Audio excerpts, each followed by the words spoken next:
Bonjour, bonjour tout le monde, bonjour peuple gabonais. Vous le savez, hier soir mon live a été coupé, il a été attaqué, et donc j'ai pas pu finir de dire ce que j'avais envie de dire. Hier, il faut reconnaître que j'étais encore sous le poids de l'émotion, sous le poids de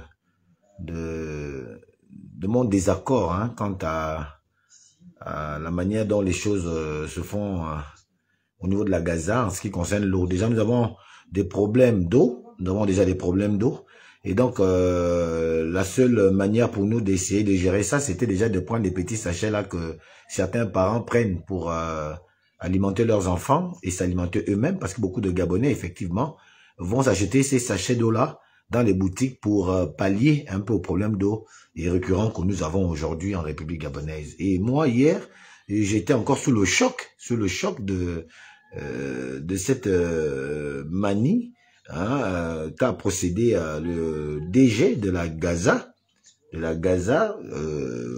par rapport à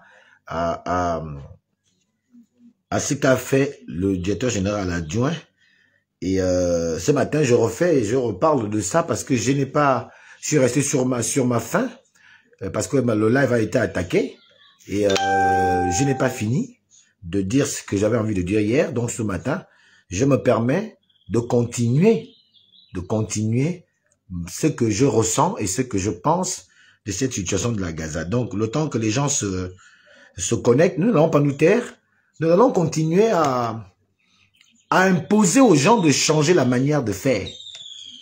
Nous allons continuer à imposer ceux qui veulent garder les anciennes habitudes, les habitudes de compromission, les habitudes d'achat de conscience, les habitudes de penser qu'à son propre ventre et non penser au ventre des autres, pour que notre Gabon rentre inéluctablement dans la 5e République en changeant premièrement de comportement. Moi, je suis contre ces pratiques et ces comportements. Au péril de ma vie, je suis prêt à mettre ma vie pour ça.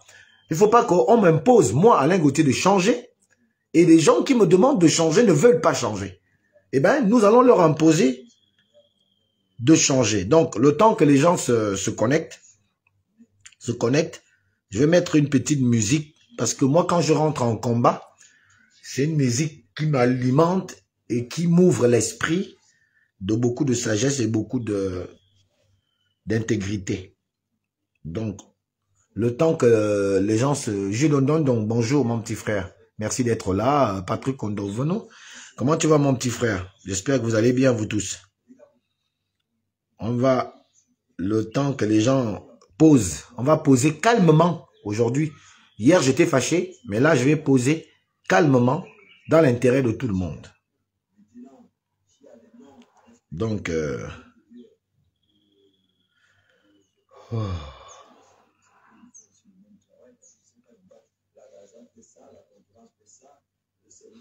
Bon, je vais quand même dire que si les gens veulent intervenir, ils peuvent intervenir. Je peux permettre aux gens d'intervenir.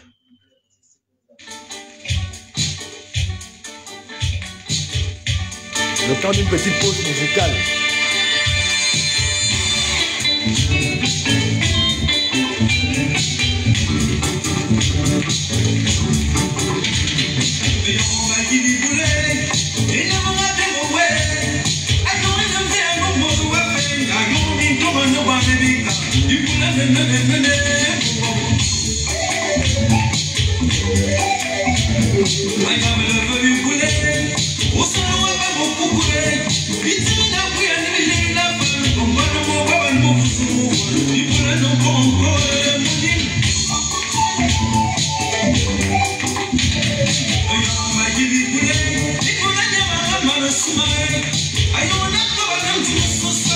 Dès qu'on arrive, on partage direct.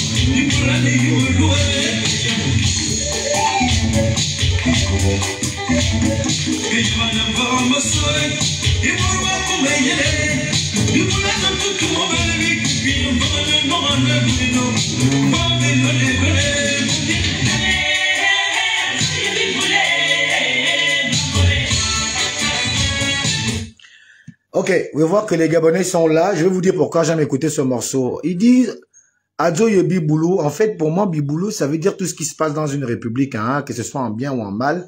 Tout ça, c'est Biboulou. Pour moi, je comprends ça comme ça. C'est-à-dire que dans une république, il n'y a pas que les bons, il y a aussi les mauvais. Mais c'est souvent mauvais dans une république quand c'est les mauvais qui sont les plus nombreux et dont la pensée prime sur la pensée des bons. Et c'est là où toujours il y a des âmes comme nous autres, hein, nous allons nous lever pour dire que ce qui est injuste doit être combattu. Alors, pour rentrer dans le vif du sujet, pour ceux qui sont là, je vous rappelle que vous pouvez faire la demande, hein, pour participer à ce live parce qu'il s'agit aussi non seulement de la dénonciation, il s'agit également de faire un peu de pédagogie et d'apprentissage en même temps.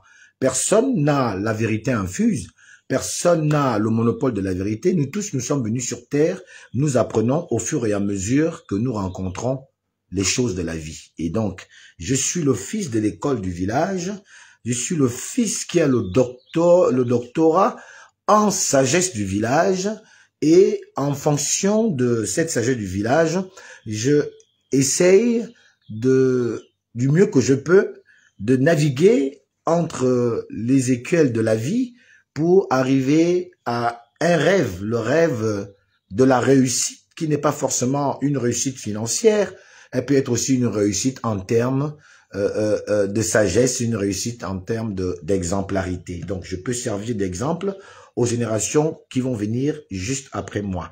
Donc, c'est aussi le mobile qui nous amène sur les réseaux sociaux parfois à prendre parole pour apprendre à ceux qui ne connaissent pas certaines lumières que nous avons enfouies en nous ou que nous avons eu l'occasion de explorer et de comprendre les tenants et les aboutissants. Peuple gabonais, encore une fois de plus, bonjour. Je suis votre serviteur Alain Gauthier Mvomo, la voix des sans-voix, le petit marteau qui viendra toujours casser gros mensonges établis en République gabonaise. Vous l'aurez compris, le haut-parleur très souvent placé au centre du viseur. Nous avons un débat qui fait son bout de chemin au niveau de la toile, le débat sur cette petite guéguerre entre le directeur général de la Gaza et son adjoint qui, lui, l'adjoint, s'est permis, selon les dires ici et là, je m'en tiens à ce que je lis sur les réseaux sociaux parce que je suis pas un acteur de la Gaza et je n'ai pas les documents afférents à le fonctionnement de la Gaza, je n'en ai pas, ou alors les documents afférents à l'exploration de justement de cette méthode qu'a pris le directeur général adjoint en allant effectivement faire son travail au niveau de ses frères venus d'ailleurs, hein, les frères venus d'ailleurs qui font le commerce, qui font de l'eau, qui font le commerce de l'eau. Merci, j'y arrive. Et qui, dans des conditions assez exécrables, des conditions inhumaines, font ce business. Alors, hier soir, j'étais un peu énervé et ce matin, je prends un peu plus de temps à expliquer pourquoi est-ce que je me mets du côté du directeur général adjoint de la Gaza. Vous savez, les gens vont nous dire tout ce qu'ils veulent. J'ai lu le communiqué qu'a écrit, qu'a fait plutôt le directeur général de la Gaza. Bien évidemment, vers la fin, il met une notification qui nous laisse comprendre que peut-être quelque part, il a compris un peu ce que les Gabonais lui reprochent. C'est peut-être une façon assez habile de vouloir un peu s'extraire de l'acte qu'il a posé. L'acte de demander à ce qu'on remette les clés à des gens qui font du commerce de l'eau dans des conditions invivables, incroyables, inacceptables. Je pense que, et là j'interpelle David Berakouma, que je voulais avoir, vraiment ça tombe bien que tu sois là David, j'ai bien envie que tu me fasses la demande. Hein? Oh David Berakouma, s'ils veulent m'appeler, ils m'appellent. Hein, ceux qui me connaissent savent bien que moi je suis quelqu'un, vous savez la pertinence chez moi ou alors je vais dire la différence avec moi c'est que quand moi je soutiens quelqu'un, je le soutiens avec tout, hein. Je soutiens avec les organes, je soutiens avec tout ce que je peux, hein, pour lorsque je crois à un idéal, Je crois à cet idéal. Je suis quelqu'un qui ne se laisse pas distraire par des interpellations ou je ne sais pas. Bon, bref, je ne vais pas parler de cette interpellation. De toute façon, le peuple gabonais sait de quoi il en est. J'ai pas besoin de venir faire une déclaration quelconque. Vous savez ce qui se passe au Gabon. Le Gabon est ouvert. C'est un pays de verre. Donc, je reste focus sur cette actualité de la Gaza. Sans essayer de vilipender le nom de quelqu'un, mais en toute objectivité. Je pense que,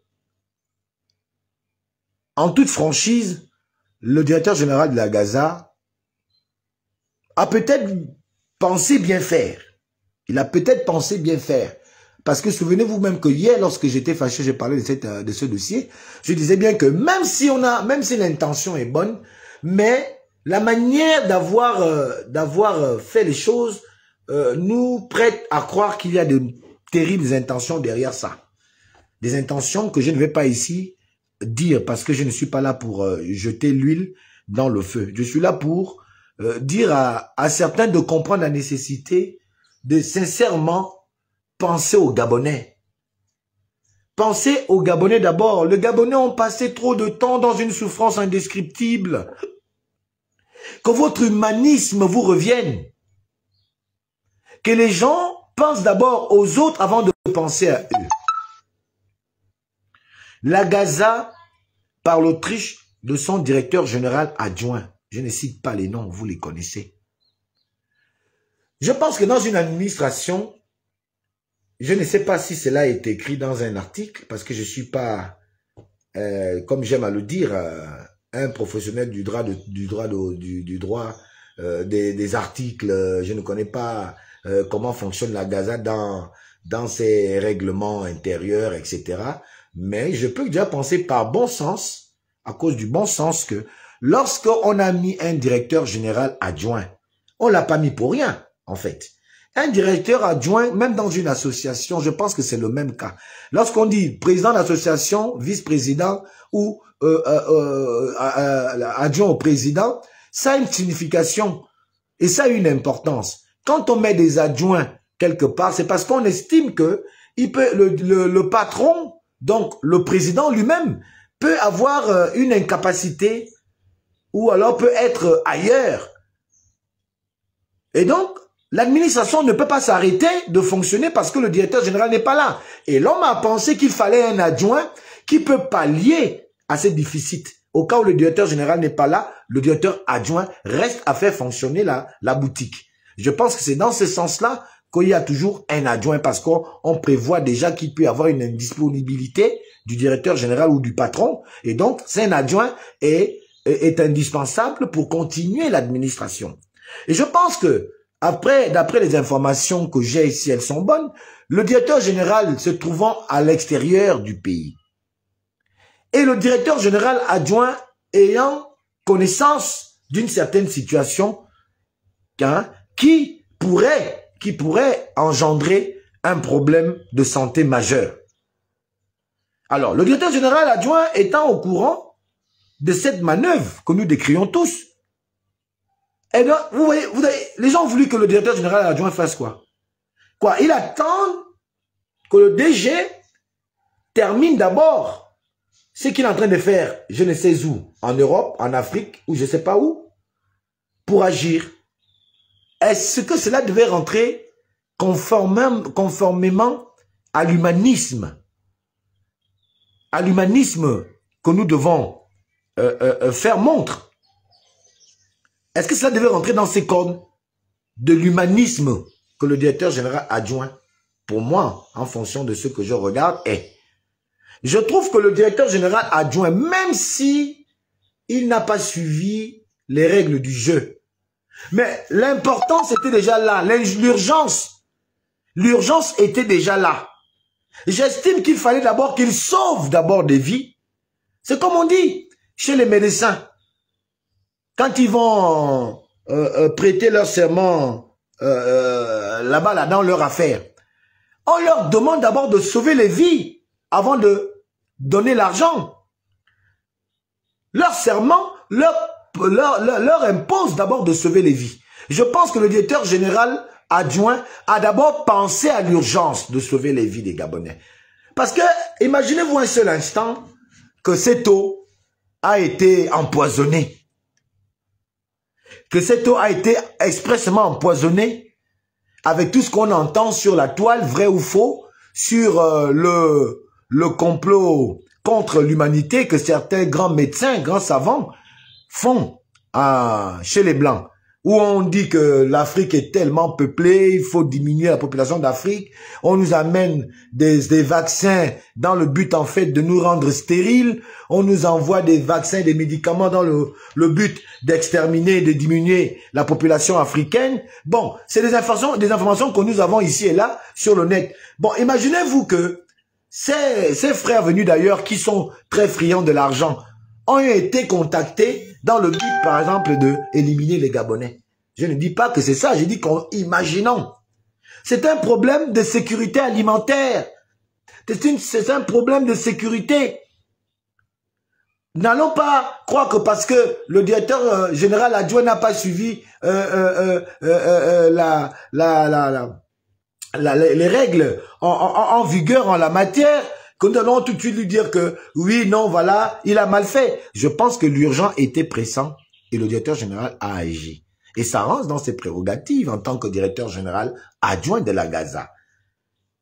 Dans ses prérogatives, je suis sûr que si on va regarder les textes disent que en l'absence du directeur général, je suis presque sûr, je n'affirme pas, parce que moi, je vais garder le bon sens. Le bon sens voudrait que si le directeur général n'est pas là, un peu comme dans une famille, si papa n'est pas là, qui est le maître de la maison? Mais c'est maman.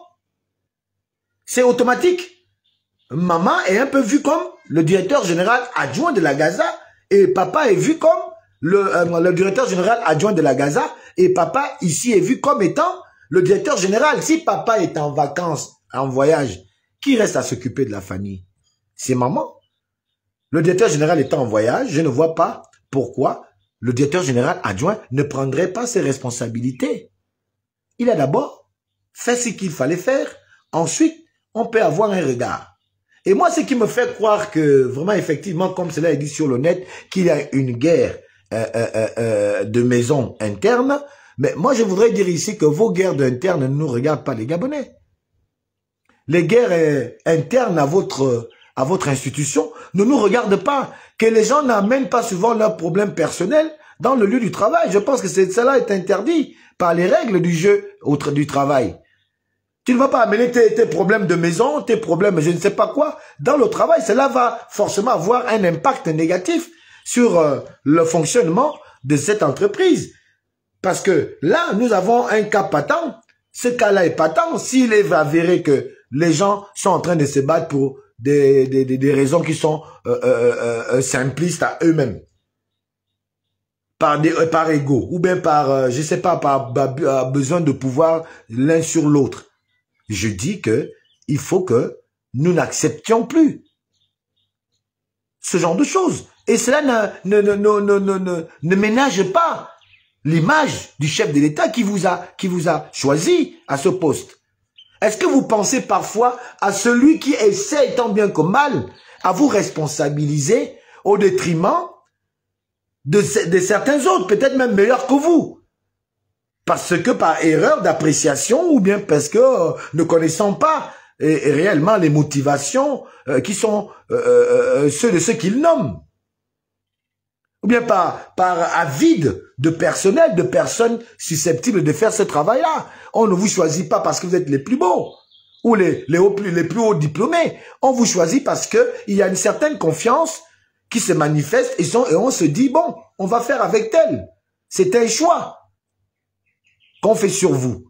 Mais ce choix qu'on fait sur vous, est-ce que vous prenez parfois la peine d'essayer de vous rendre compte que vous êtes là, vous représentez quelqu'un qui, à la fin de ce septennat, à la fin donc du mandat, va devoir rendre compte à une population aussi remontée comme celle de la population gabonaise.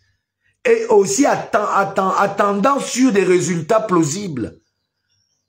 Aussi impatient, un peuple aussi impatient que le peuple gabonais, qui attend trop depuis, qui ne veut plus attendre, qui veut maintenant voir les améliorations concrètes. Et comme le président actuel veut le faire, veut faire des choses concrètes, Il veut concrétiser les choses. Et on le ressent par l'acquisition de ces bateaux, même si on les loue ou pas, afin de pallier au problème de l'électricité. On a vu des enveloppes être données, des changements à la direction de la SEG en pensant que les choses allaient s'améliorer, mais rien ne bouge.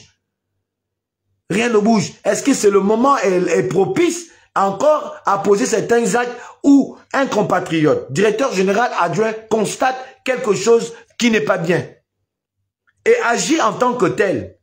Et puis, le directeur général doit lui de venir lui faire, comme nous sommes en train de le voir là. Je dis non, attention. Je dis que le directeur général adjoint a tout mon soutien. Il a fait ce qu'il fallait faire. Il a fait comme un médecin doit faire. D'abord, sauver les vies. Ensuite, on va regarder la manière par laquelle cette vie a été sauvée. Si ça a été mal fait, je pense que le directeur général devrait gagner en laissant d'abord, en accompagnant d'abord l'action que le directeur général adjoint a fait. En accompagnant d'abord cette action, même si ça lui plaît ou pas. Ensuite, en interne, il n'avait même pas besoin de faire un communiqué qui le rend officiel. En officialisant même ce communiqué-là, il a quand même fait une autre gaffe et cela a même fait en sorte que les gens comprennent finalement vraiment l'intérêt de cet acharnement contre le directeur général adjoint. Et donc, on peut laisser entrevoir comme ça les raisons de ce comportement. Parce qu'en officialisant on appelle ça comment? En officialisant la note explicative du directeur général, eh bien, ça nous a laissé comprendre que finalement, il y a un problème. Parce que, est-ce qu'il fallait officialiser? Le directeur général aurait pu simplement appeler son adjoint, d'abord, de manière officielle, soutenir l'acte. Parce que c'est quelque chose que les Gabonais décrivent depuis. Sur cette eau-là, les Gabonais ont même pensé qu'on nous envoûtait par cette eau-là. Parce que ceux qui ont la maîtrise de l'argent, c'est nos frères venus d'ailleurs. Ceux qui ont la maîtrise de la SEG, on a eu des directeurs généraux, Westaf, d'autres pays. Est-ce que ce n'est pas un complot contre les Gabonais que de mettre au niveau de la SCG cette incapacité à pouvoir mettre de l'eau dans la capitale gabonaise et ailleurs? Est-ce que c'est pas un complot contre nous autres pour favoriser justement la prolifération de ces petites entreprises de sais pas quoi? Est-ce que ce serait pas quelque chose d'organisé? La SCG étant une entité étatique, eh ben on fait tout pour ne pas qu'il y ait l'eau et on crée en parallèle des petits machins PME de l'eau pour empêcher la SCG, les Gabonais, d'avoir l'eau gratuitement ou alors d'avoir l'eau où ils payent dans les normes, c'est-à-dire par mois. Et puis, on crée justement cette on va dire, carence pour plutôt laisser des petites affaires jaillir et grandir. Et donc, nous sommes obligés d'aller payer l'eau chez le Libanais ou le Malien d'à côté. Parce que tous nous laissent maintenant à comprendre qu'est-ce que c'est pas fait dans ce sens. Nous nous interrogeons. Des interrogations ne peuvent que venir maintenant de partout. Est-ce que cette affaire de la SCG à être incapable de nous fournir en eau est faite dans le but de laisser ces petites entreprises-là, elles, grossir au détriment de la SCG? Est-ce que ceux qui sont censés apporter l'eau aux Gabonais par l'entremise de la Société d'énergie et d'eau du Gabon ne sont-ils pas complices de cette affaire? Est-ce qu'il n'y a pas une complicité là-dedans où on préfère faire en sorte que la SCG n'amène pas l'eau et puis derrière, on prend les petits Maliens de quartier, Sénégalais, Westaf, qu'on donne le droit de faire des petites d'eau, machin, poches d'eau en sachet et on fait vendre et les Gabonais sont obligés puisque l'eau, c'est la vie. Qui peut vivre sans l'eau? Et donc, nous sommes obligés d'aller payer, moyennant 50 francs, de l'eau qui aurait pu coûter 5 francs. C'est déjà cher de payer cette eau-là à 50 francs. Vous vous imaginez? Même la SCG n'est pas aussi chère que ça. Hein? Ça me donne à réfléchir. Comment le pays ne peut pas avoir de l'eau dans les robinets? Il fait un temps où on avait de l'eau. On va nous dire, oui,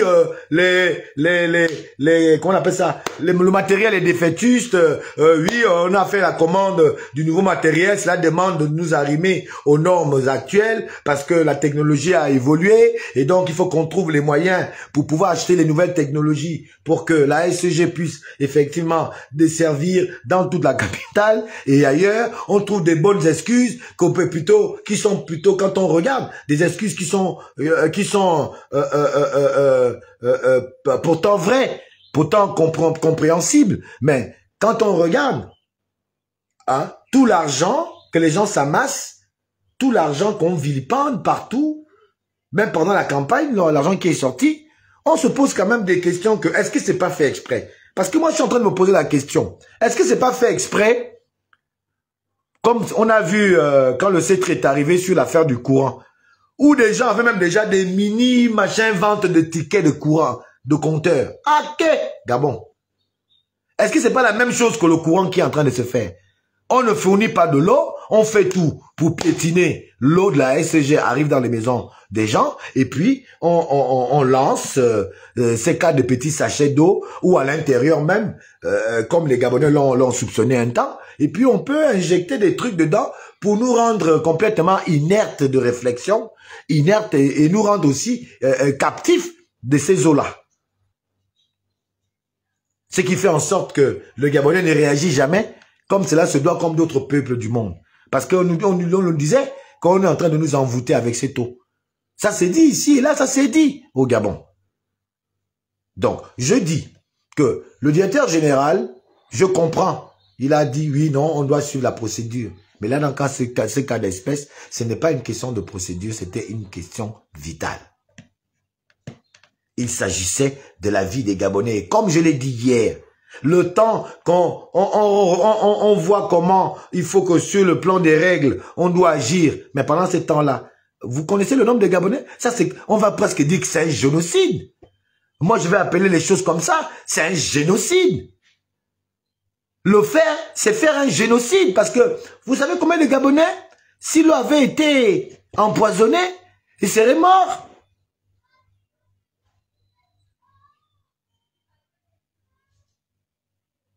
Moi, ce qui me fait mal dans ça, c'est que moi, j'ai mes enfants, avec ma pauvreté là que j'ai là, qui boivent de cette eau-là. Je peux ne pas les acheter cette eau-là parce que moi, je ne bois pas ça. Mais je ne peux pas acheter ça pour mes enfants.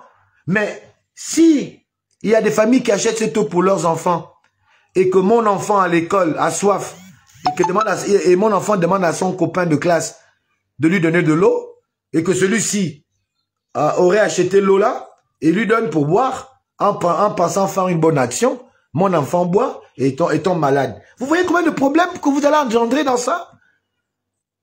Parce que je peux dire que c'est cet enfant qui a empoisonné mon enfant et les familles peuvent se déchirer.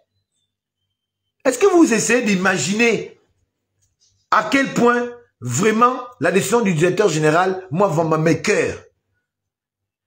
Monsieur le directeur général, est-ce que vous imaginez, je ne sais pas si c'est vrai ou faux, parce que j'ai lu sur les réseaux sociaux, parfois je sais que ce qui est sur les réseaux sociaux n'est pas forcément vrai. Mais en gros, l'affaire est vraie. Votre décision est vraie, est connue et lue, puisque ça a été mis sur la place publique. On lit le résultat de votre réaction au niveau d'Internet. Mais est-ce que vous imaginez, monsieur le directeur général, quand vous prenez la décision de dire, de remettre les clés à ces